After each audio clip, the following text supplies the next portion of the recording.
قبلی که ترانه بفرستی بدون که ترانه حرامه، فرستادنش حرامه، شنیدنش حرامه، الله راضی نیست، گناهش در پرونده تو نوشته بشه، دست به دست میشه. قبلی که فیلم بفرستی، عکسی بفرستی، عکس زن باشه، لخت باشه، فیلم هندی باشه، ترانه باشه، رقص باشه، قبلی که بفرستی برادر خواهر مسلمان، پیج برای خودت زدی، هزاران، صدها، دهها حساب داری تو فیسبوک و توییتر و اینستاگرام و تو لاین و نمیدونم تلگرام، تو داری پخش میکنی، دست به دست میشه. برادر خواهر عزیز دست به دست میشه، گناه داره پخش میشه. از الله بترس، نکنین کار.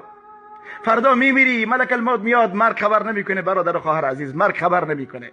اگر مردی با این گناهان جاریه بدبخت میشی، به الله قسم که بدبخت میشی. کسی نمیتونه کاری بکنه، نه دعای مادر، نه دعای پدر، نه کارت، نه اعمالت، هیچ چیزی تو رو نجات نمیده. از الله بترس. ای کسی که داری گناه و معصیت پخش میکنی، از الله بترس.